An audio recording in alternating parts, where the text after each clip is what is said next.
গরুর মাংসের কালাভুনা। যারা ভোজন রসিক মানুষ আছেন তারা তো এই নামটা শোনা মাত্রই মনের মধ্যে একদম লাড্ডু ফুটে। যাই হোক, কিভাবে এই কালাভুনা রেসিপিটা একদম সহজে তৈরি করা যায় আজকে সেভাবেই আপনাদের সাথে শেয়ার করব।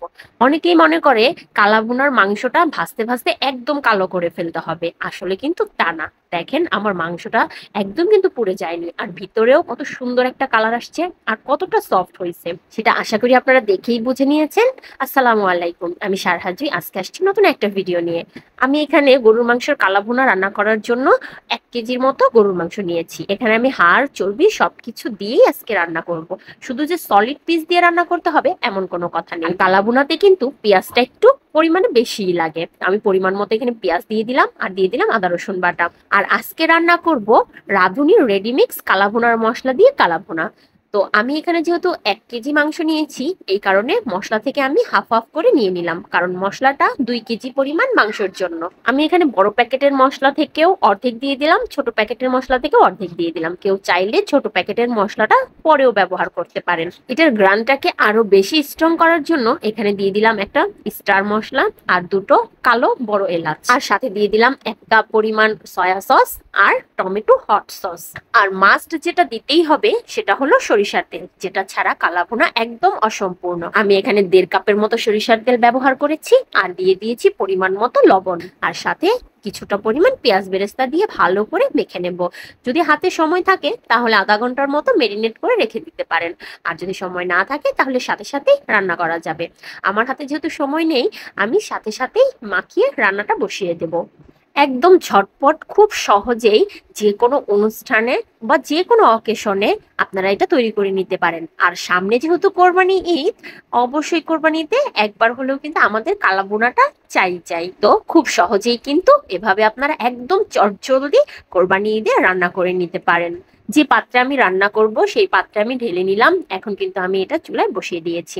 আর অবশ্যই কিন্তু এটা কিছুক্ষণ পর পর নেড়ে দিতে হবে, কারণ যেহেতু আমি মাংসে কোনো পানি ব্যবহার করিনি, তো নিচ দিয়ে লেগে যাওয়ার সম্ভাবনা খুব বেশি। এই কারণে আমি কিছুক্ষণ পর পরই এটা নেড়ে দিচ্ছি। আর যেটুকু পানি উঠেছে এটা কিন্তু আমার মাংসের পানি, মাংস থেকেই এই পানিটা আমার বের হয়েছে।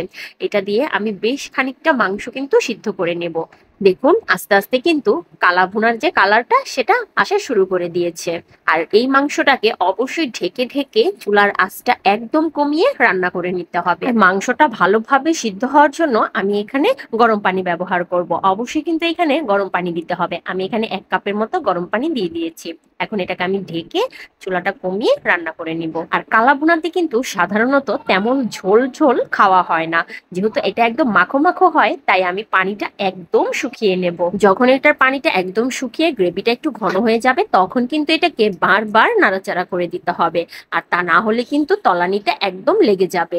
মাংস থেকে যখন এরকম তেল ছেড়ে দেবে তখনই বুঝতে হবে আমার মাংসটা কিন্তু একদম কমপ্লিট। এখন আমি এটাকে নামিয়ে রাখবো আর এটাকে এখন বাগার দিয়ে দেব।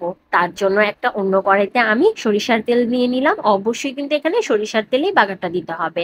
তারপর এখানে বেশ খানিকটা পেঁয়াজ কুচি দিয়ে একটু লাল লাল করে ভেজে নেব। তারপরে এখানে দিয়ে দিব শুকনা মরিচ।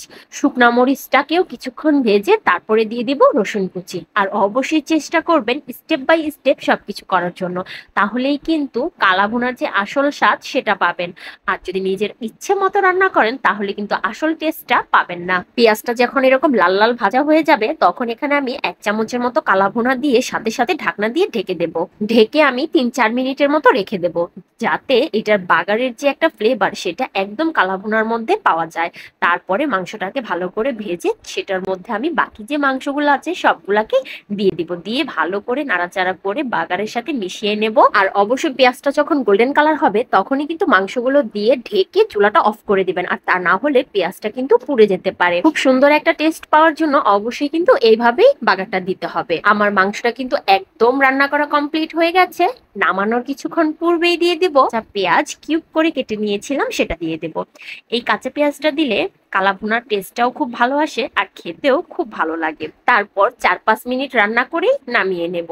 দেখেন কালাভুনার কত সুন্দর একটা কালার আসছে, দেখেই কিন্তু বোঝা যাচ্ছে কালাভুনাটা একদম পারফেক্ট হয়েছে। অবশ্যই যদি আপনারা রেডিমিক্স কালাভুনার মশলাটা ব্যবহার করেন তাহলে একদম পারফেক্ট কালাভুনাটাই রান্না করতে পারবেন, আর সাথে কিন্তু সময়টাও একদম বেঁচে যাবে।